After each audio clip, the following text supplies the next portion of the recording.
Good morning. This is Michael Bell, Chicago State University, Comparative cellular neurophysiology, and this is a brief look into excitotoxicity through the novel eyes of a bright-eyed student by the name of Michael Bell. In order to understand excitotoxicity, we must first have a brief understanding of the neuronal terminal. Okay, the neuronal terminal is when one nerve ends and the other begins. Okay, you have when one nerve ends, you have the presynaptic terminal, you have the synaptic cleft, the space in between the two terminals, and then you have the postsynaptic terminal.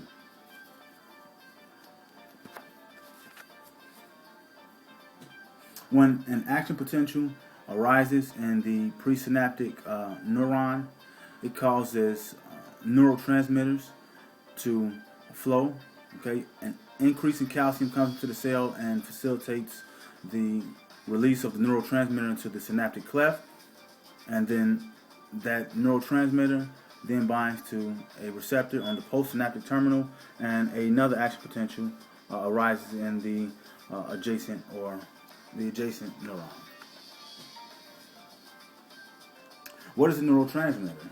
Okay, what is being released into the synaptic cleft? There are a number of different neurotransmitters. We have acetylcholine, which is used in muscle contraction. You have serotonin, which regulates intestinal movement, sleep, mood, appetite, a number of things. And we have glutamate, which is what we'll be looking into today. Now, the reason why these are neurotransmitters is because they, one, are present in the presynaptic terminal. They are released in response to a presynaptic depolarization, and then they all have specific receptors on the postsynaptic terminal specifically for them. So that's what makes something a neurotransmitter. Glutamate has 4 different receptors, one metabotropic receptor with 8 subreceptors, mGlu-R, and then 3 ionotropic receptors. These ionotropic receptors are kainate, AMPA, and NMDA. And our focus today, again, is on this NMDA receptor. When the NMDA receptor has glutamate that binds to it, the NMDA receptor does a conformational change and allows a pore to open. As you can see here with my depiction of glutamate binding to the NMDA receptor and changing its shape. And you have the pore that opens. So what's important about that pore opening?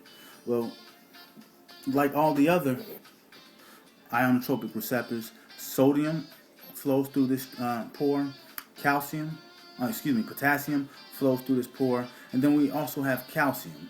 Now, AMPA and kainate does not allow for the influx of calcium into the cell the way that NMDA does.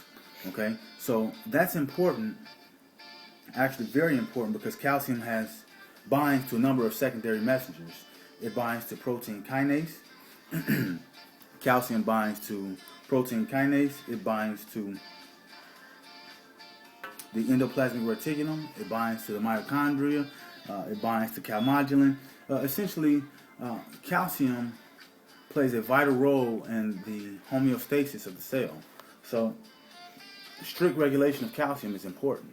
So when you don't have strict regulation of calcium because you have an excitotoxic state, then you have an influx of calcium that comes into the cell, okay, and it disrupts these systems. It can disrupt these systems, okay. Now, this excitotoxic state comes from an excess of glutamate, an excessive amount of glutamate in that synaptic cleft, okay. So once you have an excessive amount of glutamate in the synaptic cleft, it binds to this NMDA receptor in addition to AMPA and kainate, and as I said, the most important part for the purpose of excitotoxicity is that calcium heavily flows into the cell. Okay, and once this happens, the homeostasis of the cell is disrupted, and the endoplasmic reticulum doesn't function as it normally does. The mitochondria doesn't. Okay, you have a homeostasis imbalance. You have lipase activation that begins to occur, which promotes cell death, and the mitochondria dysfunctions, which means that you'll have the electron transport chain will begin to experience an inhibition of it. So we won't get all the ATP produced that we normally would. We will see in the electron transport chain. Okay, so that's critical. That's critical. Why is it critical? It's because the end result is cell death. It's neuronal cell death. Okay. So the possibilities of this for me, for the sake of the military, was trying to weaponize it and use glutamate as a weapon. But as I began to do my research, I found that it's not so important to necessarily use it as a weapon, but to use it to find out as much as we can about it. Okay, we got to find out as much as we can about it. Quinolinic acid. Quinolinic acid induces the physiological symptoms that are exhibited in excitotoxicity. Okay, it mimics symptoms of Alzheimer's disease, Parkinson's disease, dementia, etc. Okay, so when we introduce the quinolinic acid into a subject, it was found that if you synthesize NMDA, NMDA will competitively inhibit the glutamate binding to the NMDA receptor. So you can have NMDA binding to an NMDA receptor. The beauty behind that is that it causes an influx of adenosine.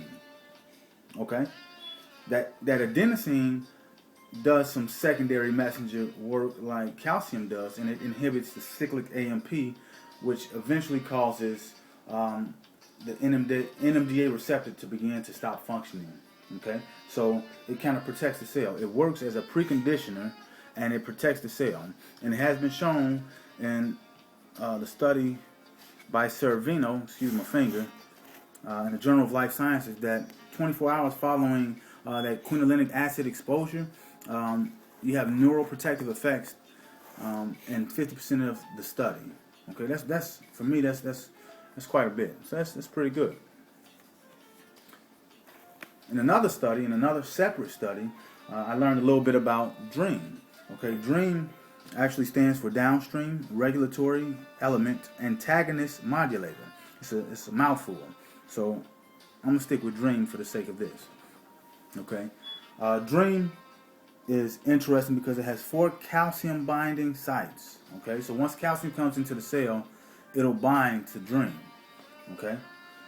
In addition to that, DREAM binds to the NR1 subunit of the NMDA receptor. I know this is a mouthful, but this depiction here should be able to show that you have the N-terminus of DREAM and the C-terminus of DREAM binding to the CO subunit of the NR1 NMDA receptor. So this is the NMDA receptor, this is the NR1 subunit, okay, and then you have CO that binds to it.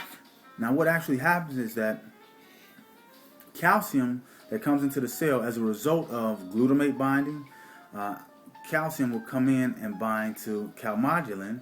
Calmodulin will then bind to this CO receptor, and it'll inhibit its function. So it'll cause this NMDA receptor to close, okay, which means it'll inhibit the influx of calcium into the cell. It also has been demonstrated and shown to reduce the surface expression of the NMDA receptor, which means that you see less NMDA receptors on the surface of the postsynaptic cleft once you have DREAM there. Okay, so what does this mean? What does this mean? It means that we have to do continued research, okay, because continued research can lead to some medical breakthroughs, some phenomenal breakthroughs in how glutamate binds and all of the 24 subreceptors of glutamate, and we actually might begin to understand a little bit about this thing we call medicine. Okay, so it's up to us, it's up to you and me to be able to do this research and figure it out. I really appreciate all of your time. I hope you've enjoyed the smooth jazz in the background, and thank you very much. Have a blessed day.